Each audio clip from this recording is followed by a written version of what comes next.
In case anybody wants to see it, I'll record this. Today's lecture is a continuation of the last lecture on what the current state of our healthcare system is in the United States. I'm not really going to talk about other countries other than the United States. The people who are debating should feel free to mention countries like Canada or the United Kingdom, who are very similar to us culturally. You can go to Canada and hardly tell you're not in the United States, except miles. The speed limits are in kilometers per hour. But countries like Canada and the United Kingdom, they watch the same shows and movies as us, and they have a lot of the same restaurants and culture that we do. We share a lot. But those two countries have a national health service plan where people do not have to rely on their employers to give them health insurance.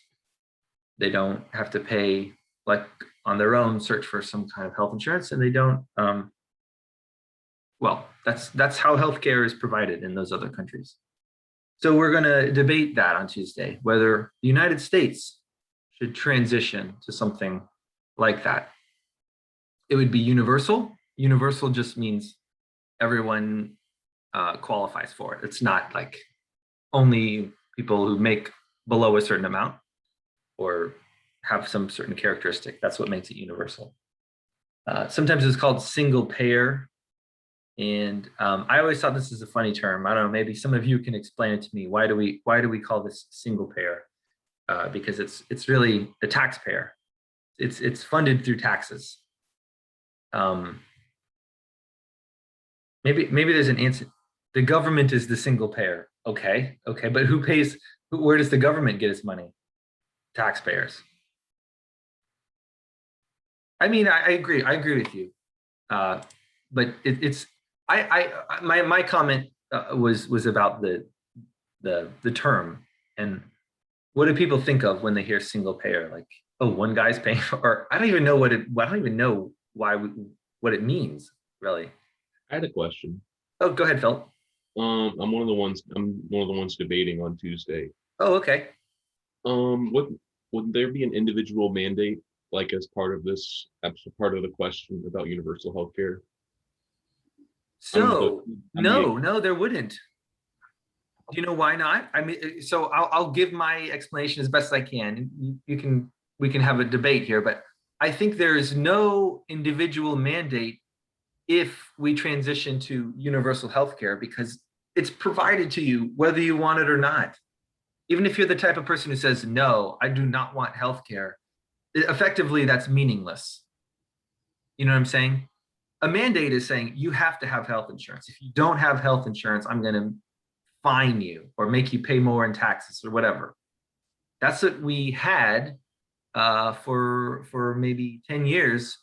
We don't have it anymore. We used to have an individual mandate. We don't anymore. Am I right about that? I don't think we do anymore. But if we were Cuts and Jobs Act got rid of the individual mandate, if I remember correctly. I think you're right. Out of that whole like big tax legislation. Yes, because the individual mandate was ruled to be a tax by the Supreme Court, and therefore Congress did have the power to levy it. And then once Republicans got power, they removed it as a tax. It's no longer there. So we do not have an individual mandate, which really does matter given a health insurance market. We want to talk about that today. If you stay with me today, interact with me, we can talk about this, that an individual mandate is an important, it certainly really matters whether you have it or not. Hopefully I can convince you of that today. But your question, Philip, is about the debate on Tuesday. And that is, what if we transition into a system of universal healthcare? Think of the model of Canada, think of the model of the United Kingdom. There is no individual mandate there, because what would that even mean? You don't have to apply for health insurance. It's automatically given to you. So there is no individual mandate, I think. Does that answer your question? Yeah, it does. It was I just should say there would be no, in this hypothetical world, there would be no individual mandate. like I wanted, yeah, specifically, I wanted to know for purposes of the debate if the individual mandate would be a thing. I'm just wanting to clear it up.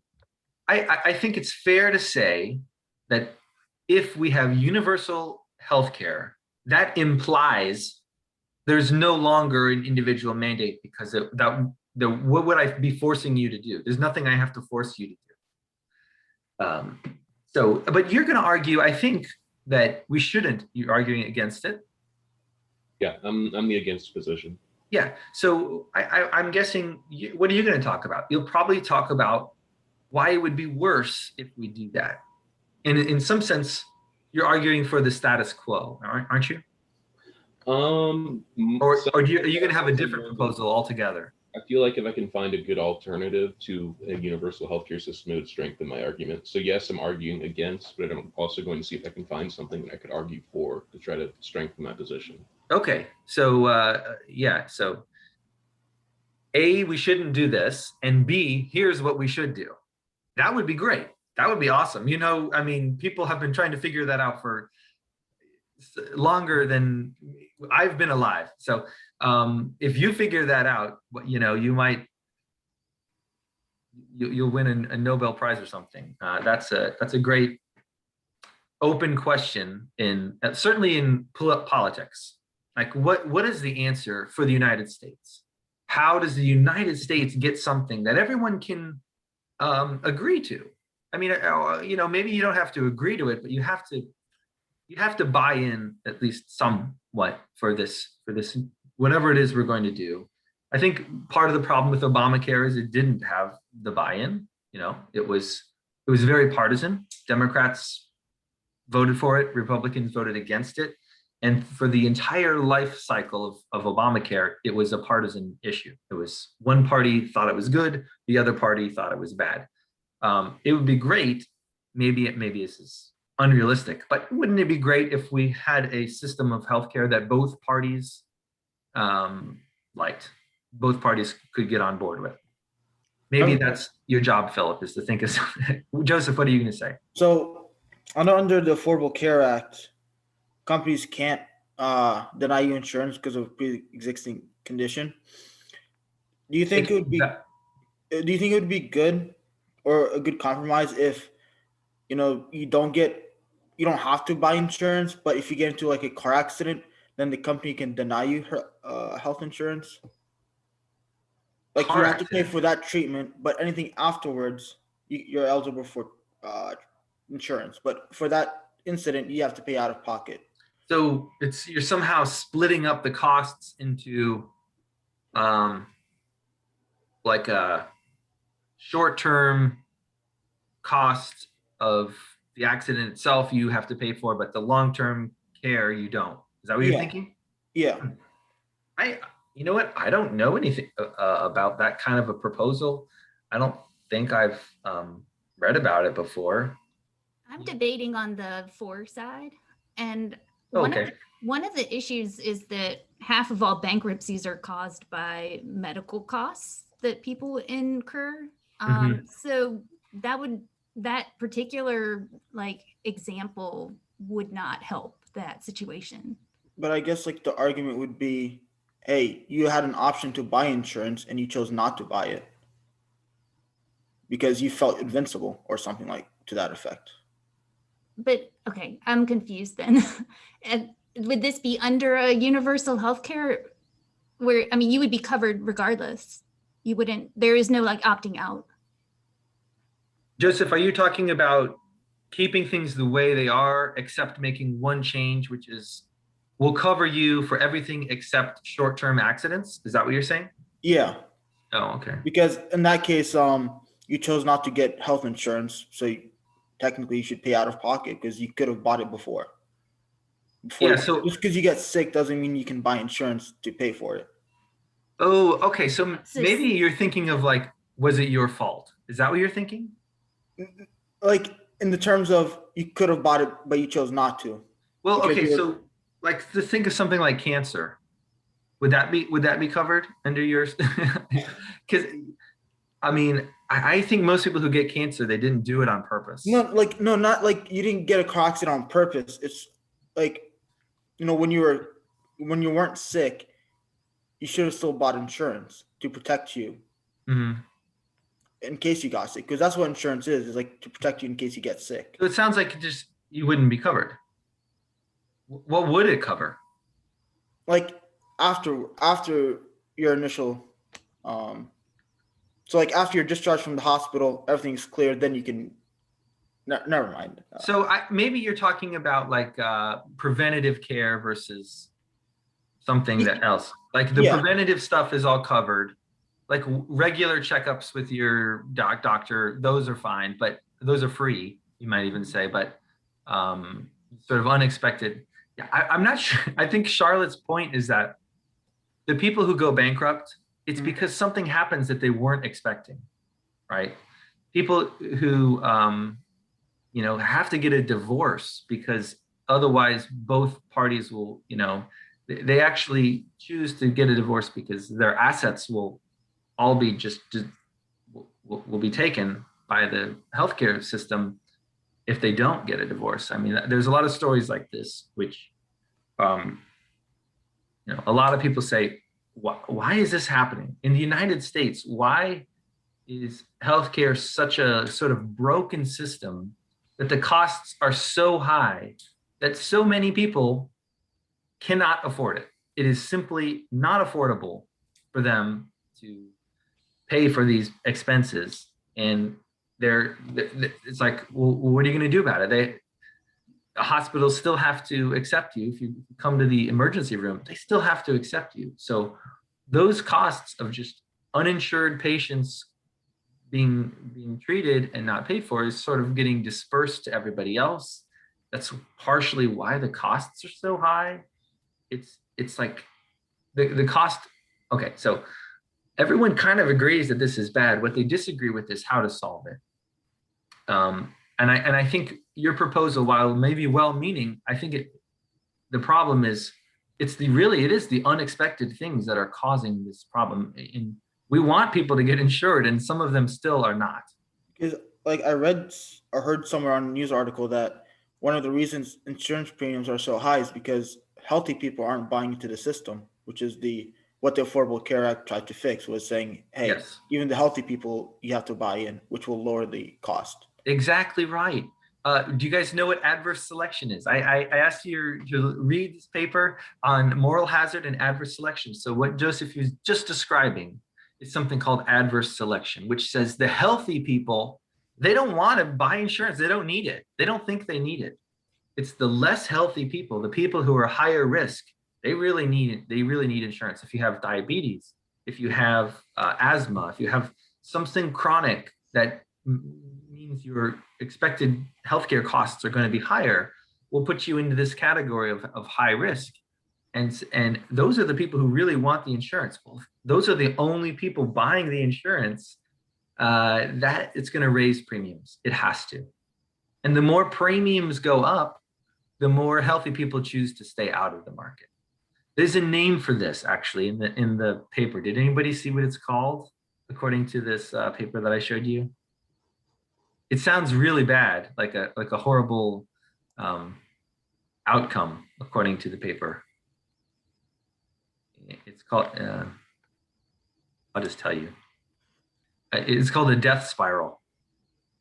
So when they say death spiral, they really don't mean everyone's going to die, because we can't get healthcare insurance, we're all going to die. That's not what it means.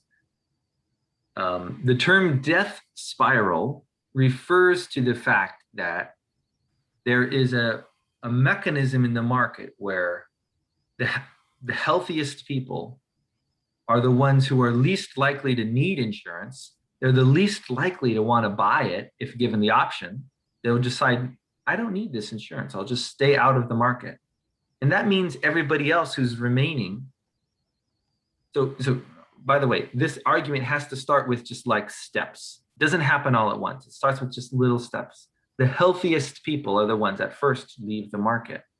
And everyone that's left are the people who are not the healthiest. They might be average people, normal people, but they're not the healthiest people, or the youngest and the most confident, healthy people. So, but regardless, that has to cause an increase in the premiums. When healthy people leave the insurance pool, that means the premiums have to go up in order for the firms to continue to make money. Because remember, right now, we have a for-profit healthcare system. Those health insurance firms need to make money, otherwise they'll go out of business. So the premiums go up. As the premiums go up, there are some now more people who were among the healthiest. They weren't the healthiest, but they were like the second healthiest group of people. Let's call them. The second healthiest people, now they decide it's not worth it for me to buy this healthcare insurance because the premium just went up, and they leave. That means the average health of the people in the pool goes down, which means their costs go up, which means the premium has to go up.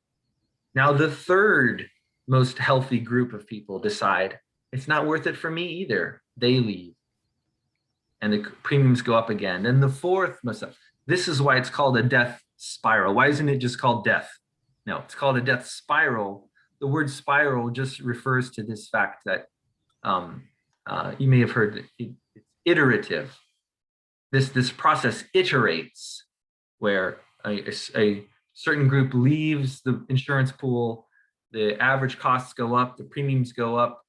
That means another group of people leave the insurance pool, etc. That's why it's called a spiral. It iterates upon itself. Does that make sense? Do you guys understand what I mean when I say death spiral? I could always draw some pictures, and the article does make a little picture. I think maybe I'll show it to you. Maybe not. So that's called a death spiral. What you might say, well, has it happened? Where's the death spiral? Why is it that we still have insurance in this country? Where's the death spiral? What do you guys think? Why didn't the death spiral already happen? I had a question. Okay.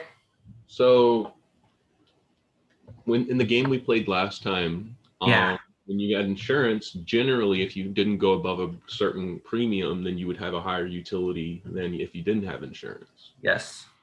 Now, if in this situation, if for these young people that don't need insurance, if their utility is higher without insurance, then it would make sense for them not to get it. That's correct. In which case, they're choosing not to because in their minds, they're saving more money not getting insurance. Correct.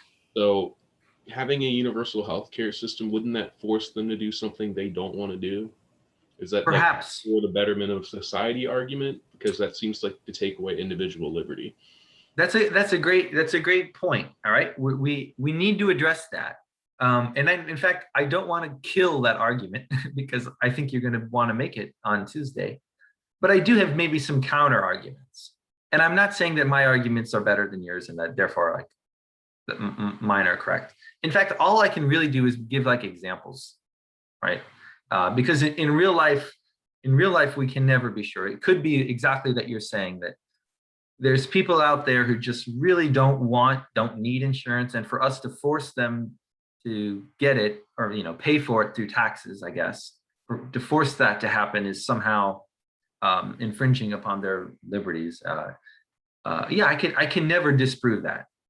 That may very well be true. I cannot disprove that.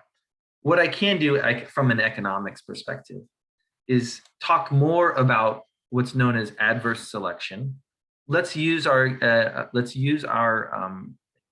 experiment from Tuesday to talk about it, and also show what's interesting to economists is efficiency, and in particular, when a market fails, when a market doesn't do something that it was supposed to do and it's inefficient, economists really care about that, and they write papers about it. Sometimes they win Nobel Prizes about that.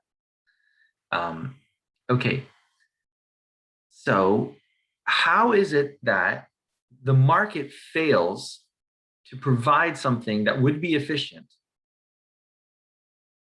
It could have provided it, but it didn't. And I would argue that even the healthy people, even the people who are 20-year-old male in good health, never had a broken bone, perfectly healthy their whole life. Even somebody like that could benefit from insurance.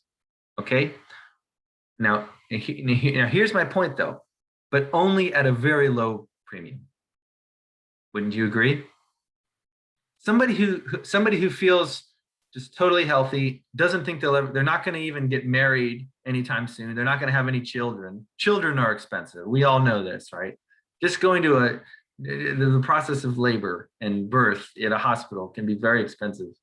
And everything that comes afterwards. But, you could be 20 and, no dating prospects or anything. You're not planning to have a family. That's exactly the type of person where you would say, surely that person would not need insurance. What do they need it for? Well, you can still have a burst appendix. It'll come out of nowhere. You can still have a broken leg on a bike accident where it wasn't your fault, but somebody else, on a car ran into you. There are all these things that could happen to you, even though they're small probability. And that means your insurance premium should be really, really low. But still, as long as it gets low enough that even that person should be willing to pay it. Here's the problem. The market might not be willing to provide you with that. The market may say it's not worth it. And the reason is, we talked about this in the very first week, and I'm going to bring it up now.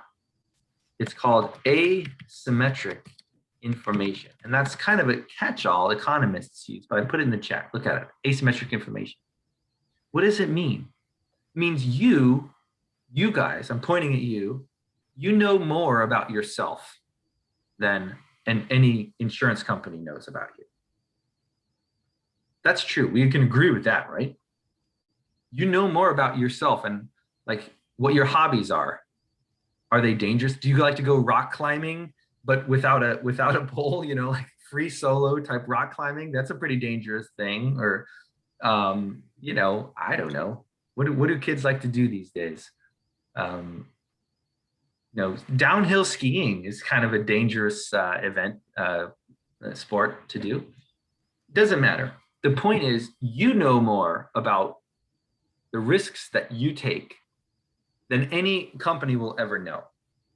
And because of that, that's called asymmetric information. The asymmetry is we have personal information and that the company will never have.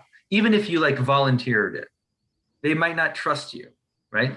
If the company said, well, we want to give a really, really low premium to people who promise that they're not going to do anything dangerous with their life, and their family history is perfect, no cancer, they're not smokers, they're not any sort of recreational drug users. Anyways, the point is, they can't even do that because people could just lie on it. There's no way to prove that, yes, I never smoked in my life. How do you prove that? You can't. So because of the asymmetric information, there's some chipping away at this ability to provide exactly what would be efficient to each person. That sort of efficiency is just impossible. It's impossible because of the asymmetric information. What do you have instead? You have to have pooling. It's called pooling, where you not like a swimming pool, but I'm going to define another term. I'm just chatting with you now, right? We're just having a little chat. But I will put the terms that I kind of want you to know. I'm highlighting the terms that I think you should care about in the chat. And so my next term is risk pooling. And I would argue that this is a inevitable feature of insurance markets, is that there has to be some kind of risk pooling that affirms that, that I don't know if you're the type of guy who does rock climbing or not, but I'll just take a chance on you, because out of 10,000 people, maybe 100 of them do these really dangerous things, but the rest of them don't. And if I pool all of that risk together, I can still offer you a premium, you as a group, a premium, and it makes sense to do that. Okay, So asymmetric information leads to firms using risk pooling in order to exist in this market. Well, that leads to adverse selection, doesn't it? It has to. Why? Because the people who are the healthiest, and because of asymmetric information, they know they're healthy. They know they're really unlikely to get sick. You know, it might not be that bad of a problem, but it still exists. And that is the healthiest people are the least likely to accept a given premium in an insurance market. That's all that means. Oh, by the way, I want to go look and see if that happened in our experiment. Maybe right now is a good time to do that. Please bear with me while I share with you. I said I was going to find some like cool data or something, but it actually wasn't very cool. You didn't really do what I thought you were going to do.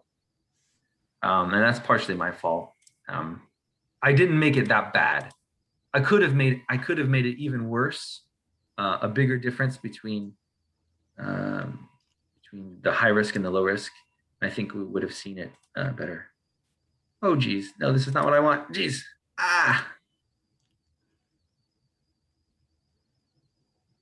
I'm gonna have to not put this on YouTube because I just had all of my emails on there. Dang it. Okay. Maybe there's some way for me to edit that out. I wanted this. Here we go.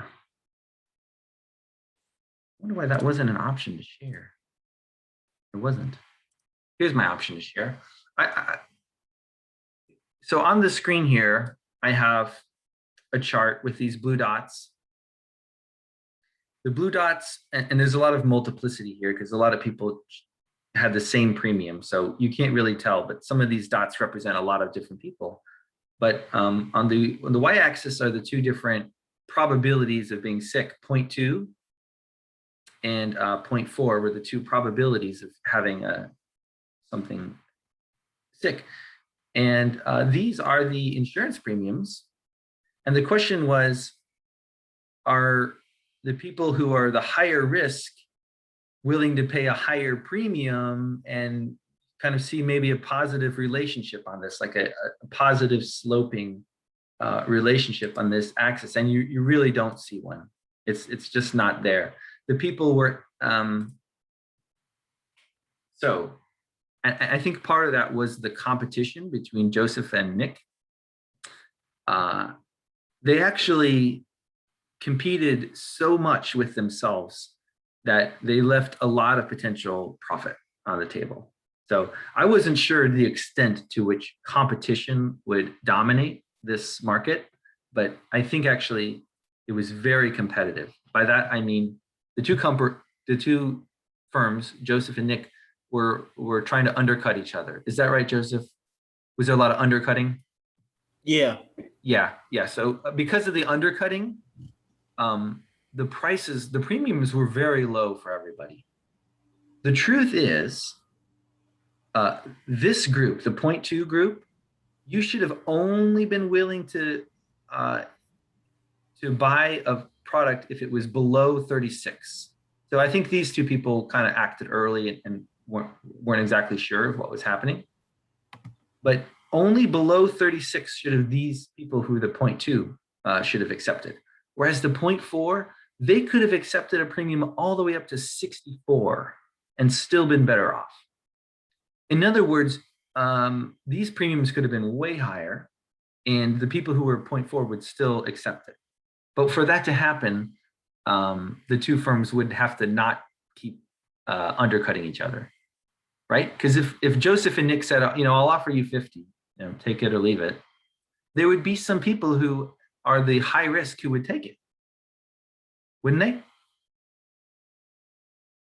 And you would actually know they're high risk, but you wouldn't care because you would still be making money off of them.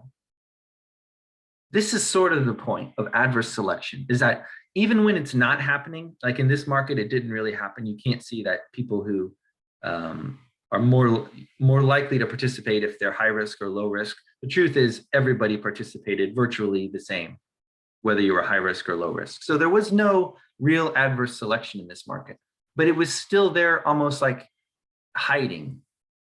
And the reason it was hiding is that if either firm tried to offer something above 40, like a really high premium, and sort of stuck to it in the sense, well, and didn't have to worry about undercutting, then there would have been this adverse selection that the only people who would have taken it are the high risk people. But that's okay. You could almost just say ignore the low risk people. Sure, low risk people aren't going to accept it, but who cares? I'm going to make a lot of money on these high risk people, and therefore that's my market. So I think, I mean, you can take what you want out of this exercise. My goal was to show you that people are willing to they voluntarily participate in this market. I didn't force you to. Remember, at the beginning of the exercise, I said, you don't have to accept a premium. You can always just keep whatever you start with, and then I'll still give you points. You'll get the points from not being in the market too. And there could have been a lot of adverse selection happening where only the people who were the high risk were accepting the premiums, but that would only really start happening above 36, and we didn't see premiums high enough for that to happen. So that's the story. Does that make sense? Like, if you do remember what it was like to participate in this, and kind of your incentive was, if you were a person in the market, you just wanted to get your premium as low as possible, fine. If you were a firm, you wanted to get the premium to be as high as possible. And there was this sort of negotiation going on. But behind it all, whether we realized it or not, there was some adverse selection. And that was, if the premiums had been up too high, only the high risk people would take it. And the firms should know that. Does that make sense? Cool. Let me stop sharing this.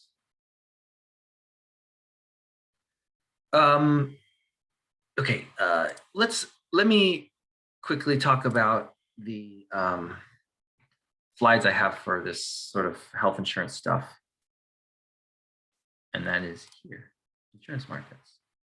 I want to slideshow from that slide. Okay, and that is, I think I've already actually given you this slide before, but let me talk about it again.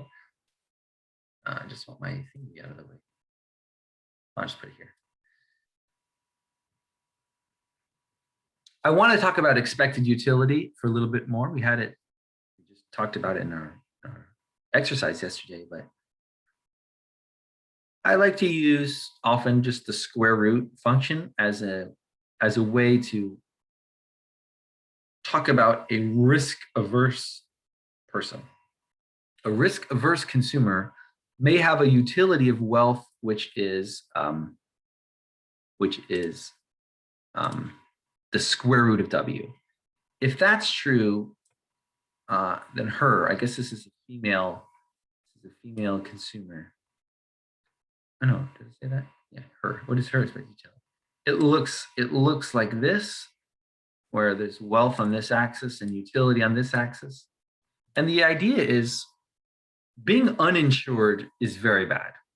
Being uninsured is very bad for this person because they might get to keep their wealth of 10,000. This is 10K right here.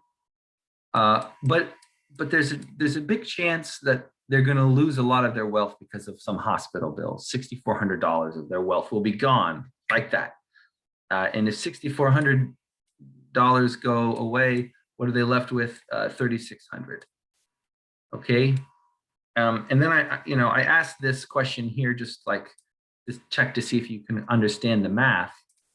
The utility here is a 100, right? 100. And the utility here is the square root of 3,600, which is actually 60. Okay. So if a person doesn't have insurance, they're basically just rolling the dice here. That says, is a 50% chance I'm fine, and then my utility is 100. but there's a 50% chance I'm not fine, in which case my utility drops to 60. That's kind of a big drop from 100 to 60. It could be a lot worse, right? If they got down to 0, that would be even worse. But 3,600 is what we're saying for this example. That gives an expected utility of the average of 160, which is 80. Okay, that's the answer to this question. This person could just not get insurance and get this utility of 80. But if they can buy insurance and say, you know what, instead of taking the risk, I'll take like somewhere in the middle here. I don't know, you know, like there really aren't any good perfect squares here. But if they can guarantee themselves something like 7,000, the square root of 7,000 is above 80. I don't know exactly what it is, but it's above 80. But that's the point, is to say, maybe I should have changed color. That was the perfect opportunity for me to change color, and I failed to do so. Okay, at 7,000, if I think of this red point on the axis, I'm sort of gaming the system. I can buy insurance and say, well, either way, whether I get sick or not, I'm not gonna have to pay for those costs, and my wealth will just be 7,000, which is better than 80. It'll give me utility of whatever the square root of 7,000 is, which I'm sorry, I don't know. What is the square root of 7,000? What's the square root of 7,000? The square root of 7,000 is approximately 83.6. Thank you, British version of Siri, which I have on my phone. Okay, 83.6. You can see that's better than 80. So in this graph, in this drawing, green represents not having insurance, in which case your expected utility is 80. Whereas red represents getting insurance, and your expected utility goes up. And it's because of this utility function here. And you're, okay. And I would say that this insurance market can sort of create benefit to this person who otherwise might not have it. Does anybody see any problem with what I've done? The problem, it's not that big of a problem, but the premium here is 3,000 because they're paying $3,000 to get full insurance. That's actually a little bit too much. Sorry, too little, because any firm, if they know what they're doing, they're going to say, I'm going to have to pay this with a probability of 50%. So this times 50% is 3,200, right? And that's what a firm is thinking. Like Joseph and Nick last time were thinking, well, how much is it going to cost me to insure this person? This is what matters for them, is like, what probability of getting into an accident do you have times the amount I would have to pay if you do get into an accident. It's 3,200. That's more than this premium here is only 3,000. So it doesn't quite work where both the firm is okay with it and the consumer is okay with it. What you would have to do is increase the premium a little bit, but you could. And I've done this problem before. Like if you increase the premium, instead of 3,000, you increase it to 3,500, then it works. So if you increase it to 3,500, then both the consumer is better off getting insurance and the firm is better off providing you with that insurance. Okay, so, and the way to demonstrate that is to say, okay, let me do it. Let me do another color and say, what if instead of 7,000, but the premium was 3,500, then I would be left with $6,500 of wealth. And the square root of 6,500 is also bigger than 80. I'm not exactly sure what it is. What's the square root of 6,500? 80.6. Okay, so it's not as good, but this blue one gives you a utility of 80.6, and it costs a premium of 3,500, which is actually a healthy profit for the firm actually makes a big profit here because they're getting 3,500. That's how much they're getting from you as a premium, and they're only paying what's here in red, this 3,200. So, I mean, I don't think sometimes I think about giving you a quiz where I give you these problems and make it very mathematical in nature. I think I've decided not to do that this year. If I ask you about a question like this on a quiz, I'll ask you about the concepts involved, something like risk aversion and maybe even risk pooling, because after all, this firm could lose a lot of money doing this, right? They may actually have to pay 6,400 for you, even though the premium is only 3,500 that they're getting from you. But if they pool with enough people, then the risk sort of goes away. Risk pooling is a way to mitigate risk in some sense. If I take a risk on one person, I might win, I might lose, things could be bad. But as long as the bet is in my favor,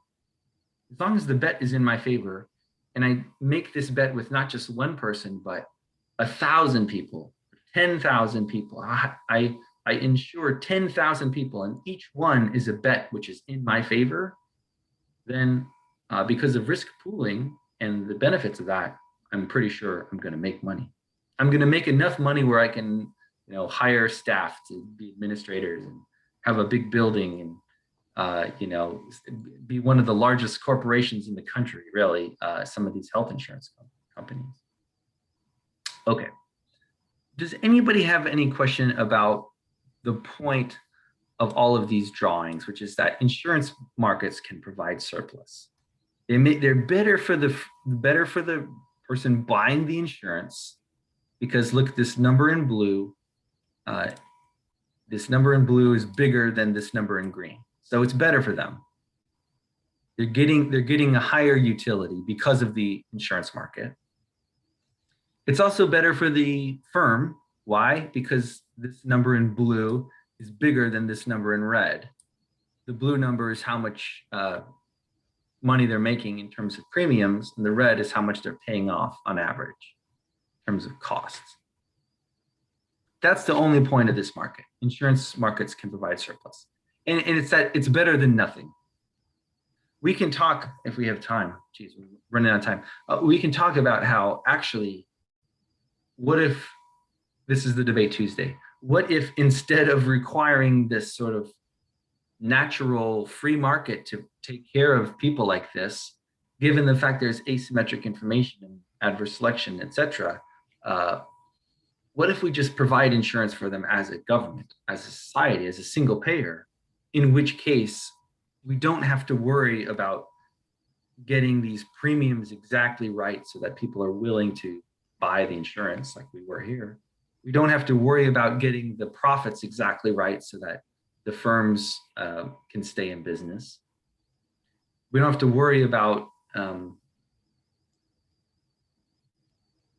sort of fraudulent activity, well, different types of fraud, I guess, but there's no longer this profit incentive to deny as much coverage and to only get the healthiest people you can to be included. We really should talk about that, given whatever time we have, about the problems with this drawing that I've given you here. And I don't want you to think that because I've spent all this time drawing these pictures that I think that it's the solution to always have an insurance market, because I don't think that. It was really just to provide this example. It's better than nothing. Can I clear my drawings? I'm gonna clear my drawings. By the way, this is what, in words, this says what I drew in pictures. That like $3,500 works as a way to make people better off. 3,000 doesn't work, 4,000 doesn't work, but 3,500 does. Hey, I can read this. At your leisure. I'm going to go to the next slide. Risk pooling is what I described earlier in this lecture, so I'm not going to spend much more time on it now. But even if you wouldn't take this gamble, right?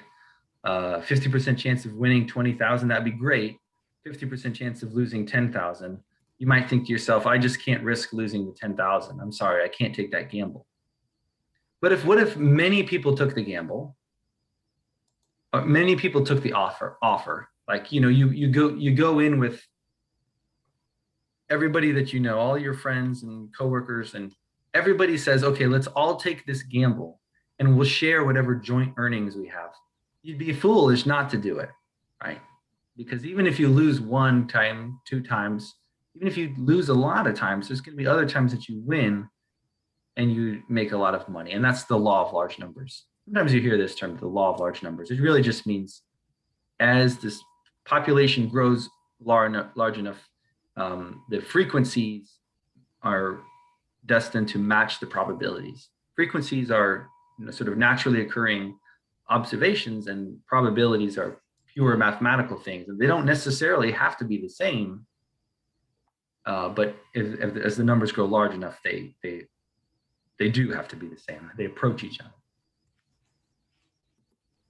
Okay, I'm sorry, I'm talking so much to myself. I wish it was more of a discussion. I'm going to try to get you guys into some questions here. We had something about moral hazard. Do you think this affects health insurance? Will you take less steps to avoid a bad outcome if you're insured against it? I think I maybe asked you guys this last time. Are you going to be like more likely to get cancer if you know that your cancer treatments will be paid for? I don't think that's a very good thing. I don't think any of us would really. Maybe, I don't know. Driving might be a better example here. Are you a more cautious driver if you don't have car insurance? Do you think to yourself, well, I shouldn't drive. I'm not going to drive on the highway at midnight because I don't know, something might happen. Any comments on that? Not. I would think it would depend on what the activity is you would be more cautious towards. Like if it's something life-threatening, I feel like you'd be cautious regardless. If it's something like smaller, I think you'd be more prone to moral hazard. Good. I agree with you, Phil. Or like, let's say you have a warranty or a, what's it called? The extended warranty, I don't know. Like on a computer, and you know that it's covered if something happens to it. Maybe you're less likely to take good care of it. I think because it's not life-threatening, it's just a computer. You might download more stuff than you otherwise would, and think to yourself, well, if something happens to it, at least I have this warranty. Hala thinks a person would be more cautious if they do not have insurance. Okay, so Hala and others are, what they're describing is called moral hazard. And yeah, it's something to think about in terms of what kind of insurance we want to provide to people and what kind we don't. I think we can all agree, though, with the most serious stuff, people have an instinct to take care of themselves. That really can't be a good reason to say, let's not provide you with health insurance because we want to just let you be on your own. There's just too many things that could happen to anyone. That's in my opinion, right? And I think both sides of this argument about, let's say, universal healthcare, both sides would agree that there certainly is a place for people to be insured against bad health outcomes. It can't be that everyone's just on their own. We do need to, maybe it's through private markets, maybe it's through government intervention, but we do need to have something for people to fall back on. Did somebody have something to say here? See some chats. With the car example, you'd be cautious either way. I agree. So you think moral hazard is not a problem for car insurance? Okay. Well, it seems like Hala said the opposite, but we're allowed to disagree. And of course there's some scales here, but that's moral hazard. I will say this: I'm more interested in adverse selection than moral hazard. So here's a recap of adverse selection, and that is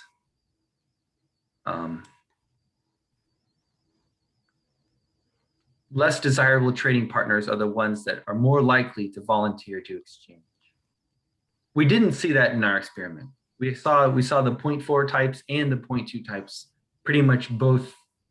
They had roughly the same premiums, and there isn't any one group that was more willing to buy the premiums than the other group. But I already talked about why I think that happened. But in health insurance, it really matters. And the Affordable Care Act seems like it needs an individual mandate to work. Otherwise, there will be a death spiral. People choose not to get insurance and only buy it if they get sick. That was the fear. I actually think some years have gone by without the mandate. And the the insurance exchanges haven't disappeared. So maybe what I've written here in this bullet point is wrong. And I'm wondering, why aren't there more people who just don't get insurance and then, well, just wait and see if they get sick, then I'll buy the insurance. I think there's reasons to that. I think that enough people are convinced that they do need insurance, whether or not they're healthy. And part of that is marketing, I think. That the adverse selection isn't as bad as it could have been because of some very powerful marketing that we should all get insurance regardless of how healthy you are. I don't know. That's sort of my opinion. I'm trying to think of like, why haven't all of the insurance exchanges just disappeared? They are subsidized, so that is part of the reason they haven't disappeared. But it's not only sick people getting insurance. We still have some healthy people getting insurance, and that's what we want for these to exist. But what do I want you to know? I want you to know that adverse selection can cause this death spiral, and an individual mandate is a way to stop the spiral. Have we talked about that yet? That an individual mandate is actually one way to try to stop a death spiral, so that, remember I said before, the healthiest people leave, the second healthiest people leave, and the third healthiest people leave. Well, if no one can leave, then the death spiral can't even start. And that's what people had in mind with the Affordable Care Act, is put the individual mandate in so that there won't be a death spiral. You can debate whether or not you think it actually happened or think it was necessary. Sorry, I want to.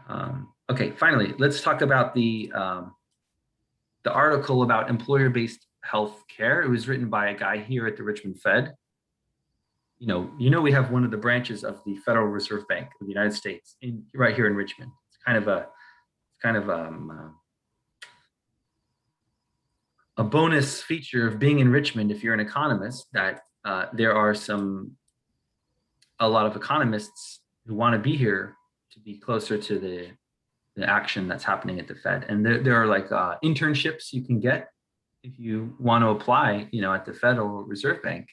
And they're pretty good, I think. They look really good on your resume.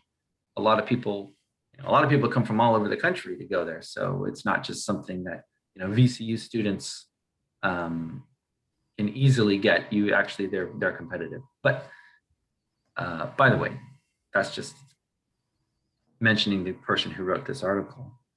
And what did you guys think of the article? Did you sort of buy this is why we have employer-based health insurance? I mean, we don't need this. We didn't need to have us all getting our healthcare through our employers. Did you buy the explanation for why it happened? Does anybody remember what he said in the article? If you read it, if you didn't, I'll probably ask you about it on our next quiz. I'll ask you questions about this particular article. So if you haven't read it, maybe before the next quiz, I think you should. It's not very long. It's a very short article, but it sort of, I'll talk a little bit about it now. It sort of talked about how before there were insurance companies, there were people who were sort of looking for any way to find another group of people to collectively join to pool some of their risk. That's sort of a natural thing that humans want to do. They don't, they, you know, you think of farmers helping each other out when there's a drought, you know, or people, you know, you're having a tough day, let me help you out here. Next time I have a bad day, you can help me out. It's sort of a natural social thing that humans do to sort of help each other out collectively. But if you're talking about healthcare costs, you want people who are healthy, don't you? You don't want to be grouped in with people who don't really have the right. Like if you're healthy and everyone else is sick, on average, and you sort of work together to form a collective insurance pool, then you're going to be sort of paying more and other people paying for other people's healthcare. So I think they talked about this a little bit in the article, that it's actually, it was kind of this clever way of, on average, getting healthier people because they work for you. They're sort of, it's one way to maybe combat a little bit of the adverse selection problem, is saying, I'm not going to just offer this insurance that anybody can get. I'm only going to give it to people who work for me. And more and more companies started to do that. Everyone's doing it now. Well, now if you're a company and you don't give health insurance to your employees, you look like a jerk. It becomes a convention. It becomes the default in a lot of ways. And over time, so I'm talking about this first, I've really been talking about this first sub bullet point here. It's mitigating adverse selection. The fact that, let's say I'm an employer, I know that you work for me. I know that the reason you're getting insurance from me isn't because you're sick. It's because you work for me. That's one way to mitigate adverse selection. So I thought it was a good article because it kind of really ties into the talk we had about adverse selection. Okay. What are the consequences of mandating employer health care insurance? You read the article if you want to read more about that. And I bet we'll be talking about it on Tuesday. Just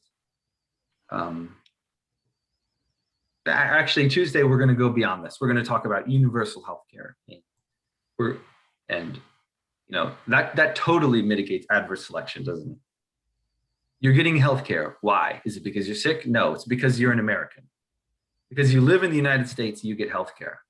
That's completely eliminating adverse selection in the market, if that makes sense. Okay, you guys have any questions about that? About that article with the employer-based healthcare? Let's talk about the efficiency of healthcare. I'm guessing, Charlotte, if you're around? Yeah, I'm here. Yeah, you're probably going to talk a little bit about this, some of the stuff on this page here. So actually, I don't want to spend too much time because I don't want to steal your thunder on Tuesday. But maybe some economists agree that the reason to provide healthcare to everybody as like a universal right almost is because it's cheaper overall. Overall, in some kind of macro sense, it could be more efficient to stop problems before they start. You know, like heart disease and, you know, a lot of other diseases can be very expensive to treat once they've gotten to be really bad. And prevention can be cheaper than the cure. If we actually just provided everybody with some preventative health care, you know, single payer, taxpayer, really, taxpayers would pay for it. Is it possible? Yeah, maybe it's possible. Maybe Charlotte will talk to us a little bit about some of the benefits that can come from this type of healthcare. That we're not just treating you once you've already gotten to be so bad you have to come to the ER, whether you're insured or not. If you come to the ER, they have to treat you. They have to save your life. And they don't always necessarily give you the best care, but they do care about saving your life. Will do what they can to make that happen. Also, there's this issue about work productivity. If you're a country, you certainly have an interest in keeping your workers more productive. And if being healthier by providing them healthcare makes them more productive, then that could justify using taxpayer money for it.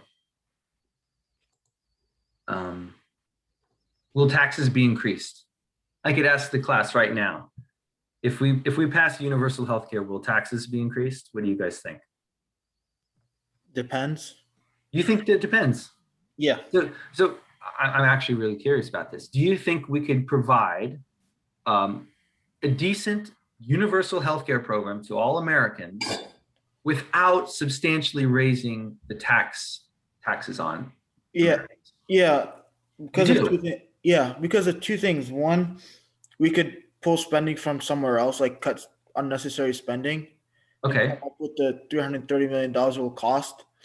And then the Koch brothers released a report. They tried to prove why universal healthcare would cost more, and it turned out it costed less. And the Koch brothers are conservative, so But wait, though that could be. Are they talking about the burden to taxpayers, or are they talking about the total cost of the healthcare system? I don't think the Koch brothers are saying that it's actually cheaper for taxpayers. The government expenditure will be less with universal healthcare. I don't think they're saying that, are they? I'm pretty sure what they said was, and I'll have to look back. So I have to look at it too, because I think it I was. know the Koch brothers. Well, I think one of them is still alive. I would be really shocked if that was the result of the Koch Foundation studies. They tried to prove how the current system is less cheaper and works more efficiently than universal, but it came out to be universal was cheaper overall than. So I think it's all about how we determine cheaper and like who's paying, right? Because every time somebody goes to the hospital, somebody's paying. If you think of it that way, right? It could be us in the form of higher premiums. We're paying for this. If an uninsured person walks in the hospital and has a $10,000 procedure to save their life, we all have to pay for that in terms of higher premiums. If you sort of denominate all of the costs in this way, even the spread out ones, then I think maybe what you're saying is really true, very, very possible. But I don't think it's possible, and if maybe I'm wrong, but I don't think it's possible that you could say to the government it's cheaper.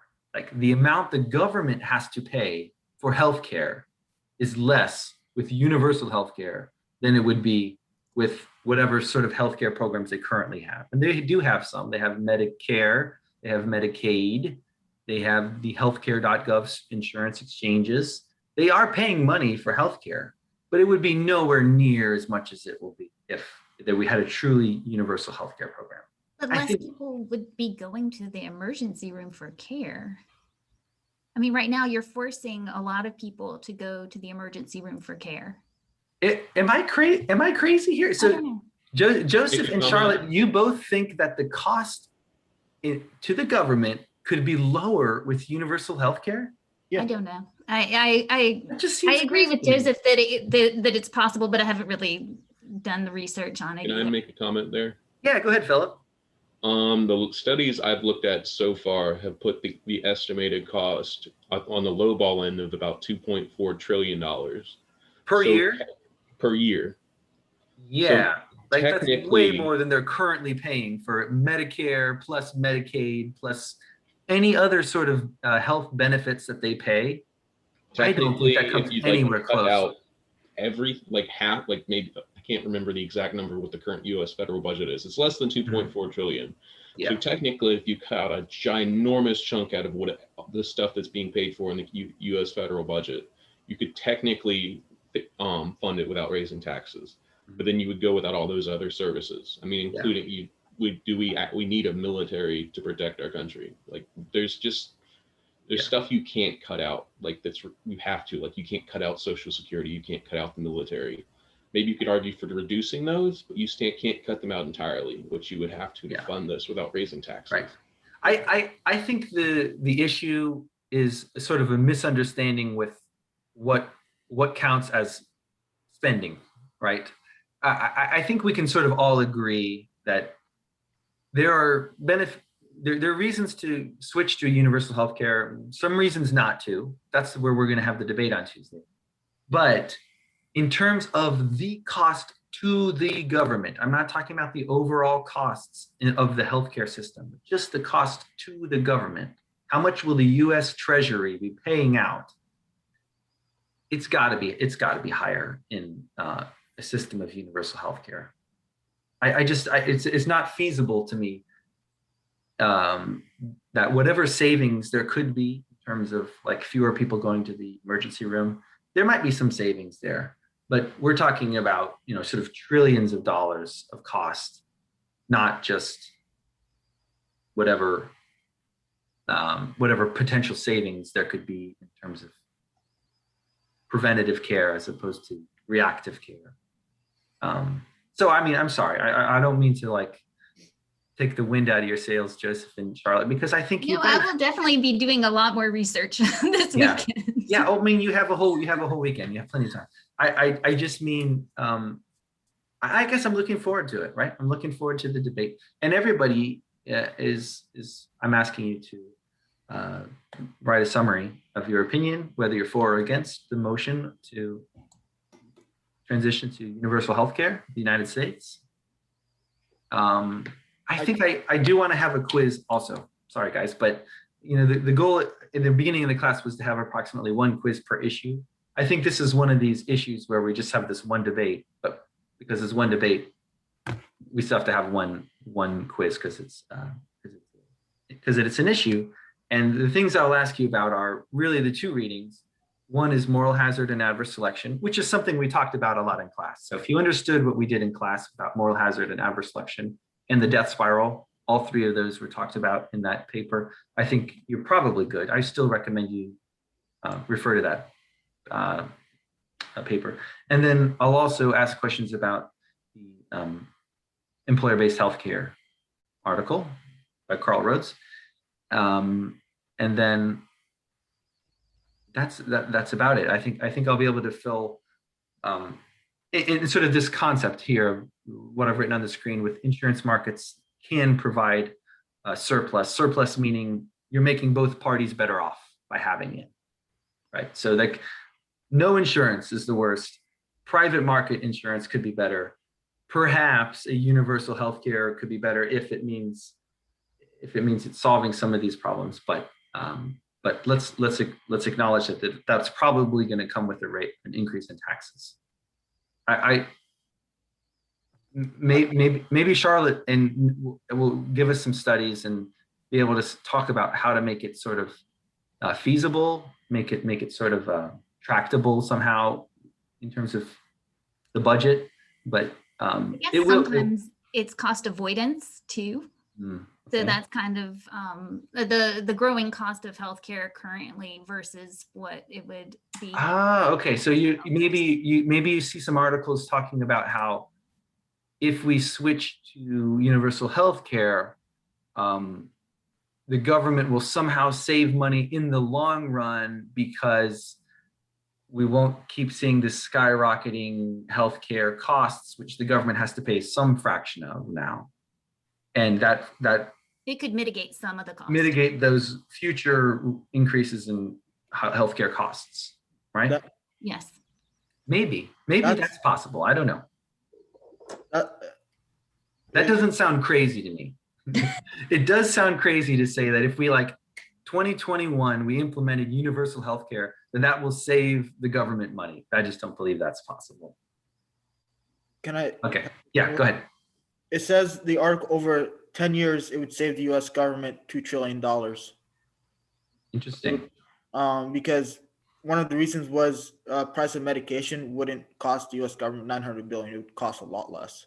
Okay, so it's like these other government programs that we have are just going to just keep being more and more expensive. And this article, it says one way to stop that from increasing so much is to switch to universal healthcare. Yeah. Okay. You know what? Maybe that's possible. We should have this debate on Tuesday. Hopefully, sounds like we got a lot to talk about, and that's a good thing.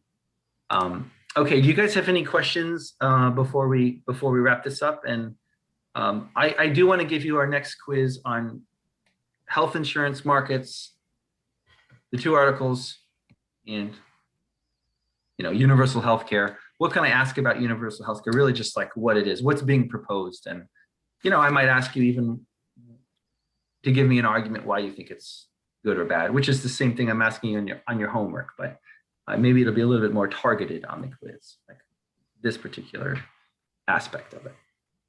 But expect that to be after the quiz, and I'll give you a lot of time after class to do it. Maybe even like I did with the previous quiz, you'll have a lot of time to do it. Do you guys have any questions? We're gonna have like two freight trains running into each other, the Philip train and the Charlotte train, just like really positive universal healthcare, really against it. I hope we can stay civil. That'll be my job as moderator. I wouldn't say that I'm super positive. I mean, I guess I have a lot of experience because I have family in other countries that have universal healthcare, so I have experience with it. But Yeah. Okay. I wouldn't say I'm like super on that train. Okay. That's me. I'm just hyping it up. I want like everybody tune in Tuesday, April 13th for the showdown of the century. Yeah, no, it's just gonna be another class of Econ 300. So thank you guys. I don't want to keep you any longer. I look forward to our debate. I hope it's fun. It'll be fun. Me too. And I think we're in the same class. Our next class is the same one, so I'll see you in that one too. Yes, it is. Oh, interesting. Okay, guys, thanks a lot. I'll post the homework. I don't know if I have yet, but I'll post it on Blackboard so that you can submit it. Thank you. Thank you, Professor. Thank you. Have a great day. Yep.